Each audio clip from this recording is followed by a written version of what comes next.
Upper primary 2026।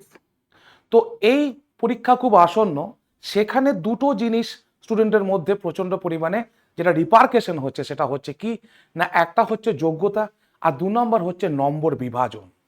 এই নম্বর বিভাজন নিয়ে স্টুডেন্টের মধ্যে প্রচুর পরিমাণে একটা কনফিউশনস, যে স্যার নম্বর বিভাজন আগে যেটা ছিল সেভাবেই হবে না নতুন করে কিছু আসছে। আবার যোগ্যতার ক্ষেত্রে কি স্যার, তো পুরোপুরি তোমাদেরকে কিন্তু যোগ্যতা নিয়ে আমি একটা ডিটেল ভিডিও করে দিয়েছি, সেখানে আমি যোগ্যতা নিয়ে পুরোপুরি জিনিসগুলোকে সঠিক বলেছি। আবার যোগ্যতা নিয়ে তোমাদেরকে একটা শর্টসও আমি করে দিয়েছি। তো সেক্ষেত্রে এই দুটো জায়গার মাধ্যমেই তোমরা যোগ্যতা সম্বন্ধে নিজেদেরকে নিশ্চিত করতে পারবে। এবার আজকের ভিডিও নিয়ে যোগ্যতা নিয়ে আর কিছু বলবো না, আজকের ভিডিও হচ্ছে নম্বর বিভাজন নিয়ে। অর্থাৎ আমরা যে পরীক্ষাটা দেবো সেই পরীক্ষার মধ্যে আদেও সাবজেক্ট থাকবে কিনা, সেই পরীক্ষার মধ্যে সাবজেক্ট এবং টেট একদিনে হবে কিনা, সেই পরীক্ষাতে টেটে কত নম্বর পেলে আমি পাস করব, এই সমস্ত প্রশ্নের সমাধান আজকের এই ভিডিওর মাধ্যমে। তোমরা বুঝেই গেছো যে মোটামুটি আমরা যেটুকু বুঝতে পারছি যে বর্তমান সরকার সবই কিন্তু পজিটিভ কথা বলছেন।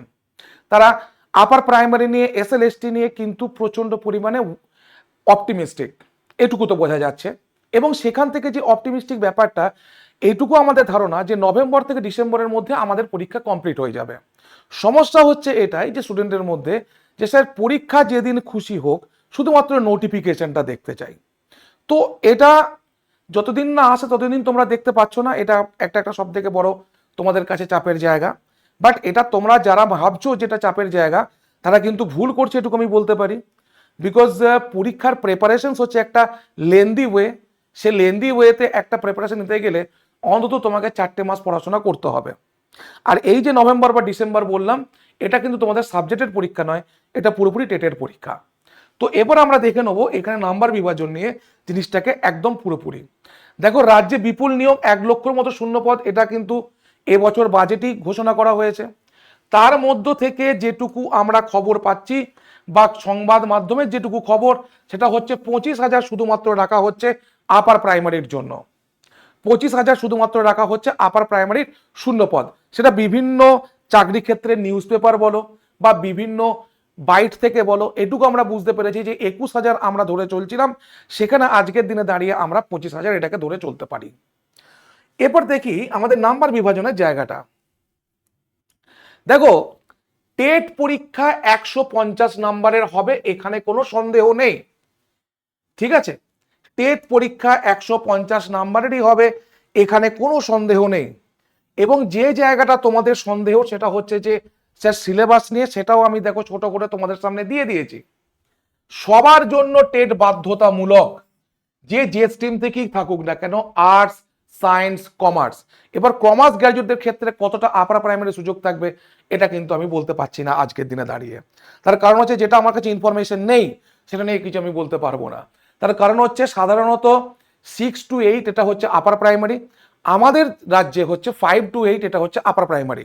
তো সেক্ষেত্রে child development 30 number, English 30 number, Bengali 30 number, এটুকু তোমরা জেনে গেছো।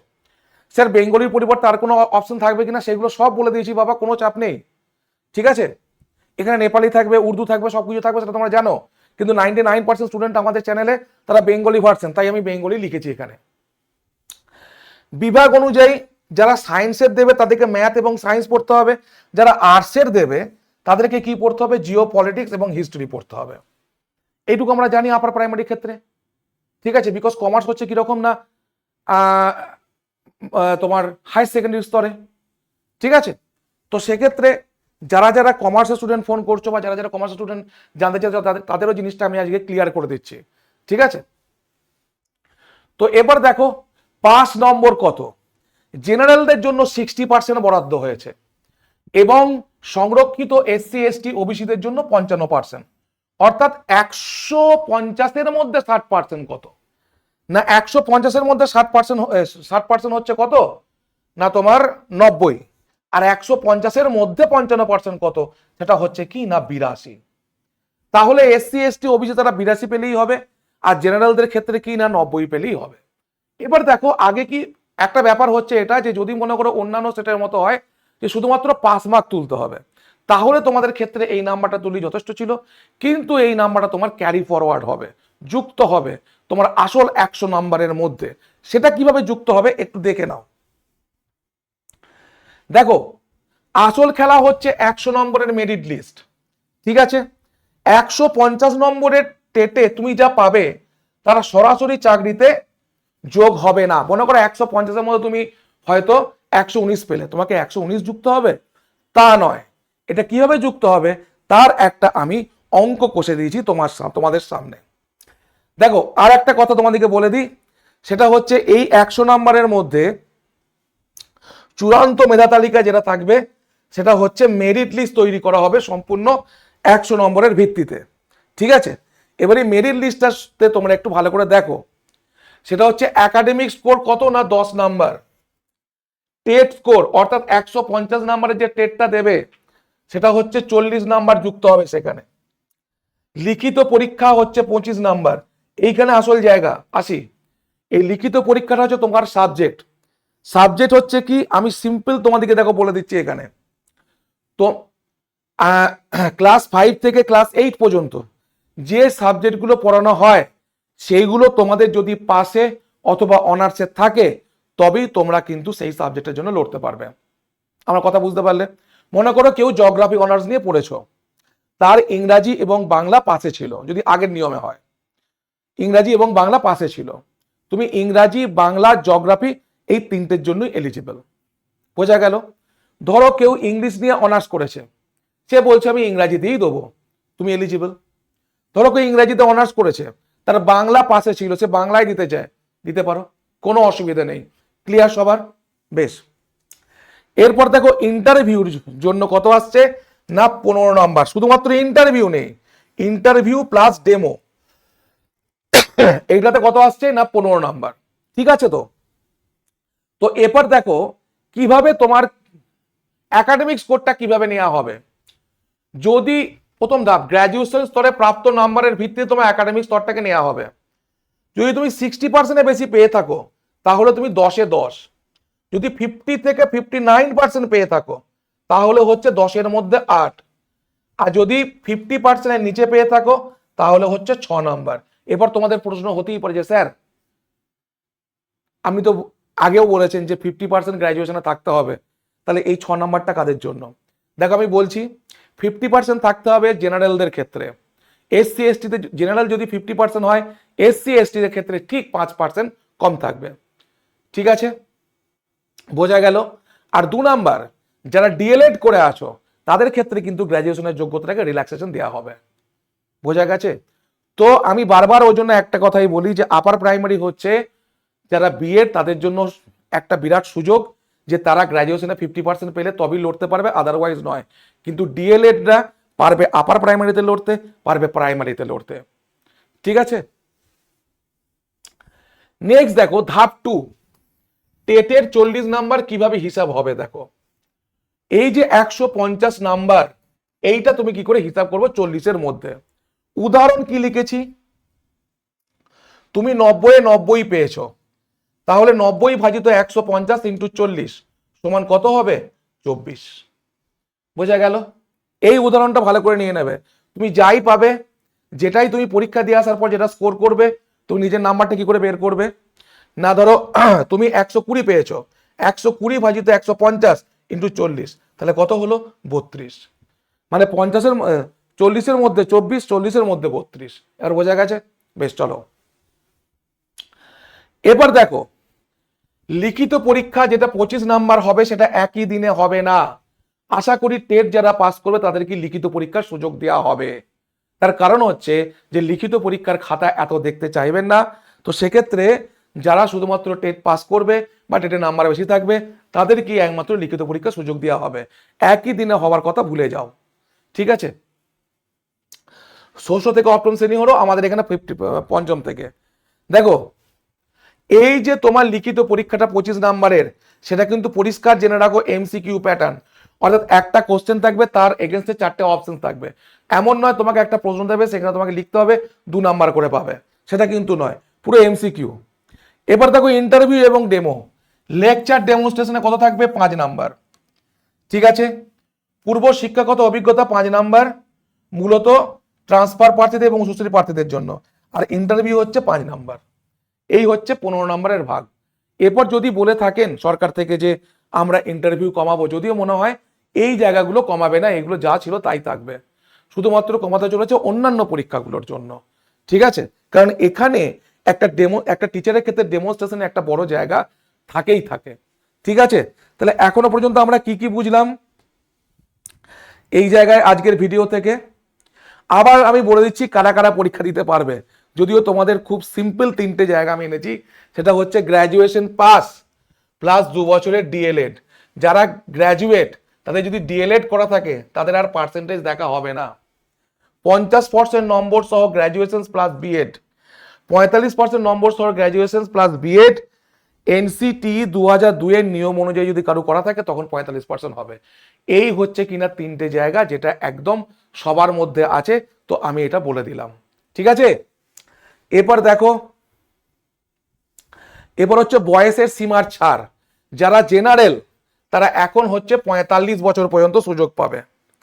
ঠিক আছে, 40 বছর ছিল এসসি এসটি। ঠিক আছে, 40 বছর না 45 বছর ছিল, তো এটা এসসি এসটি 50 বছর হয়ে যাবে। ওবিসির ক্ষেত্রে ছিল 43 বছর, সেটা হয়ে যাবে 48 বছর। ফিজিক্যাল হ্যান্ডিক্যাপের ছিল তোমার 10 বছরের ছাড় থাকতো, যেহেতু 45 হচ্ছে এখানে মেন, 45 প্লাস যুক্ত করে দেবে বাকিগুলোকে। যেমন ধরো এখানে এসসি এসটি 45 তো ছিলই, 45 প্লাস 5 মানে হচ্ছে 50 বছর।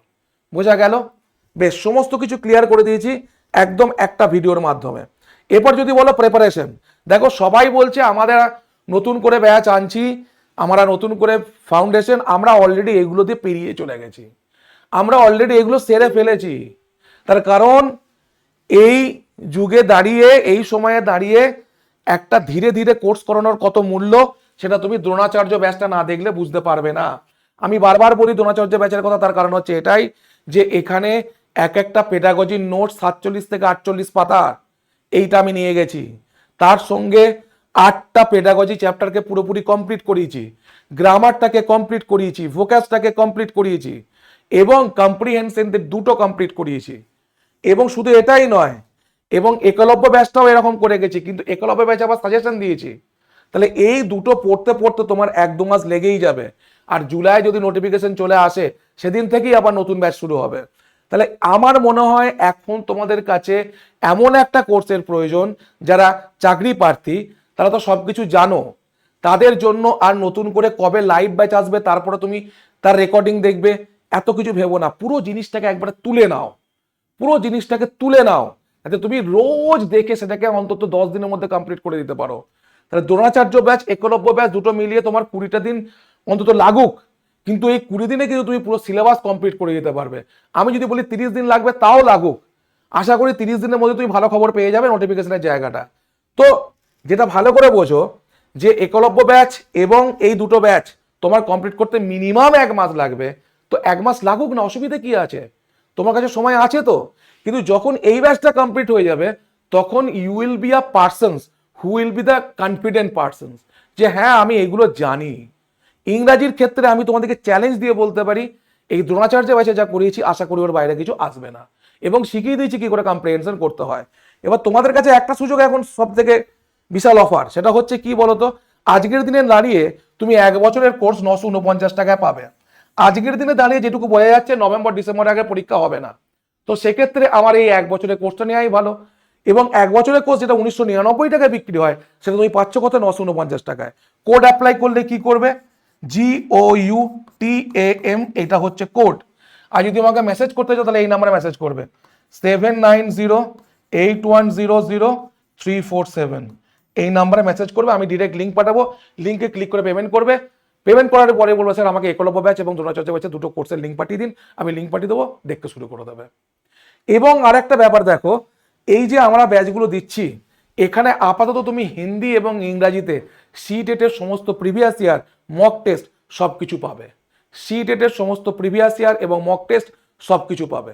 তাহলে আমার মনে হয় আজকের দিনে দাঁড়িয়ে যারা টেটের জন্য প্রিপারেশন নিচ্ছ তারা একটু ম্যাচিওর স্টুডেন্টস, আমি জানি সবাইকেই, তো তাদের ক্ষেত্রে রেকর্ডিং ব্যাচটা সব থেকে বেশি উপযোগী লাগবে, কারণ আজকে একটা ক্লাস হলো, আবার তোমাকে ওয়েট করতে হবে একদিন বা দুদিন, ঠিক আছে? এত কিছু করার দরকার নেই, পরপর দেখে যাও। যদি কোনো সমস্যা থাকে ডাউট সেকশনে চলে এসো, সেখানে বলো, অসুবিধা কি আছে? আর টেক্সটবুক সুপারপাস লাইভ নেওয়া মানে কি না, তুমি পুরোটাই পেয়ে গেলে। সেখানে গ্রাম পঞ্চায়েতের প্রিপারেশন নিতে পারবে, সেখানে WPSC প্রিপারেশন নিতে পারবে, সবই তো তুমি পারবে। টিচারদের সঙ্গে দেখা হবে, টিচারদের সঙ্গে তুমি গ্রুপে থাকতে পারবে। আর কি চাই তোমার কাছে? Thank you so much for watching the sessions. ভিডিওটা কেমন লাগলো অবশ্যই জানাবে। আর যদি কোনো কোয়ারি থেকে থাকে যে স্যার আমার এই কোয়ারি আছে, আমার ওই কোয়ারি আছে, কমেন্ট সেকশনে লেখো, আমি কমেন্ট সেকশন দেখি, ঠিক জবাব দিয়ে দেবো। ঠিক আছে? Thank you so much.